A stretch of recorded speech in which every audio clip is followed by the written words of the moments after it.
time, we would like to invite David and the family to come forward, speak with us.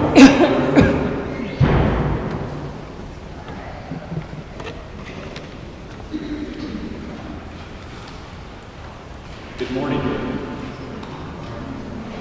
Rosa Arredondo, the beautiful lady. You know, I received many script from her children, blips of their past, of their life with their mother. What it was like to grow up in a family full of love. Rosie had said that Mom had her rules for us, and if she gave us the look, we knew she was not happy with our behavior. No words needed to be spoken. She also always told us we were as good as anyone else, and we could do whatever we set our minds to do. And she said education was the key to her future. And in so many ways, that is so correct.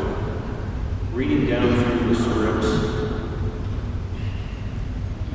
I was just taken back by the love that she and her husband would share with one another, by holding hands, by little kisses, by a smile, just exuding the love to their family.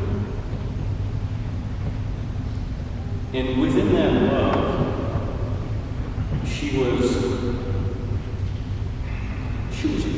always have her faith. She was devoted to her husband. And there wasn't a day that would go by that they wouldn't see their mom and dad holding hands. And Rachel had mentioned that she loved hearing her dad calling her Arredondo. And I hope that was pronounced closely. And by the look in her eyes, she would be smiling and she would love to hear being called that. We had talked earlier this morning about a time when Rosa would get her children and take them on the bus. And Rachel would be there to help them on. Ruby, they would guide them to their seats, and then she would get on the bus and say, "Not to worry, these are only half my children. The other half are at home." Just a little bit of spunkiness to go along with her life.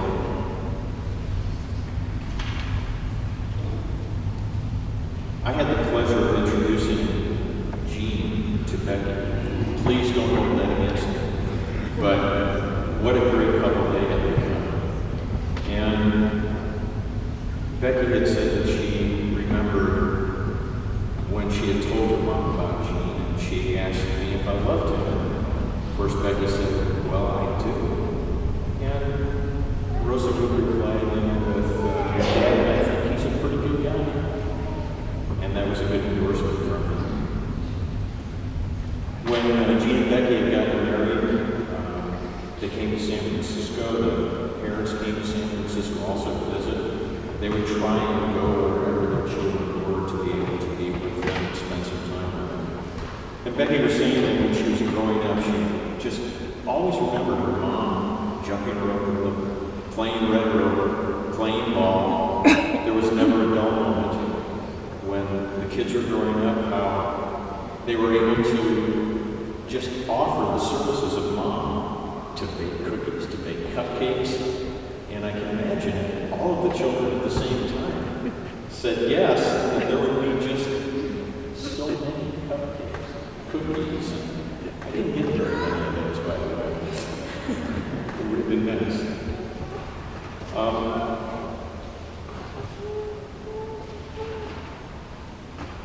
We go through our lives wondering sometimes what lies beyond. And I think with Rosa and Raul, they set good examples. They were able to display a peace at home. And they were married for 72 and a half years. That speaks tons about their compassion for each other. And their love for life and the ability to share with their family. Ruby was also able to dance. She inherited her dad's 2 left feet, which I'm sorry for that. She was also, when she was in the assisted living facilities, was able to dance with her mom. Her mom would always get this big smile on her face. And along with that, Rosa knew no stranger. She would always be able to say, that would be a potentially new friend that I could have. And she wasn't afraid to do that. Raul had written down that he always thought of his mom as Superman. And one of the reasons for that was, and I'm going to read this right from the script if I may please. For the first 8 years of my life, I was the only boy, surrounded by 4 older and 2 younger. So consequently, I was always getting into mischief at home. When I would get caught, Mom would call me to come and get my spanking. But of course, I would take off running to avoid the spanking. I was a pretty fast runner, and I would run around the house, jumping over the couch, chairs, tables, and my older sisters. But Mom could always outrun me and outjump me. She always caught me, and that is why Mom was super mom to me. Because she was faster than a speeding boy, more powerful than all other moms, and able to leap over the tallest tables. Yep, that was my mom. I love her. What great memories. Rennie had mentioned that he always loved the smell of canola in the house. And you're going to find that with all the times that you exist, that smell comes back sometime and it takes you right back to Mom. It's amazing how that happens. And you're blessed to be able to do that. He also said that he remembered growing up and not really having a lot of extra money. And that somehow, Mom and Dad always found a way to be able to get the kids in the latest fashion trends, painter pants, snow boots, or whatever came along for the rest of the kids. These kids were much. Also remembering that on hot summer days, they'd jump in the car and go down to Plainview Dairy down in Arlington, Ohio, which would have been a great trip.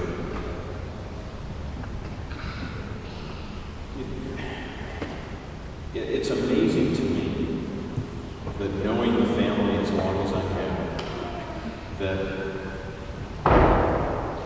these kids have grown up with such faith, a positive attitude for life.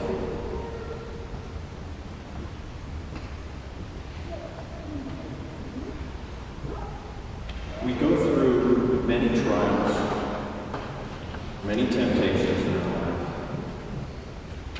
and these are just a few.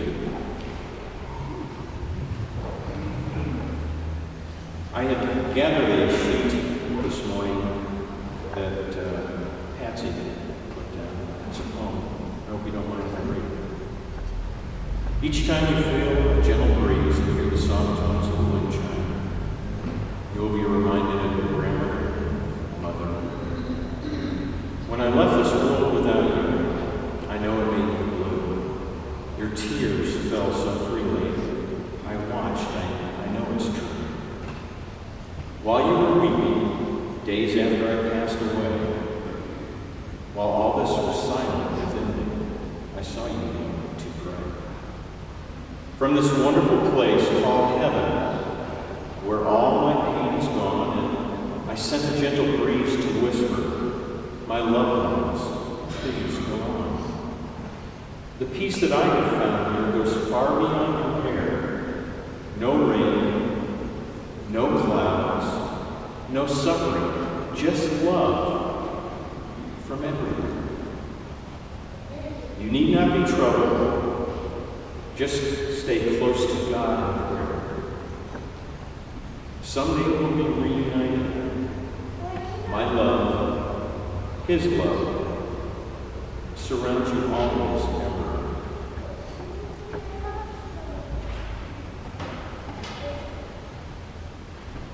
When we entered the church today, they were singing Amazing Grace.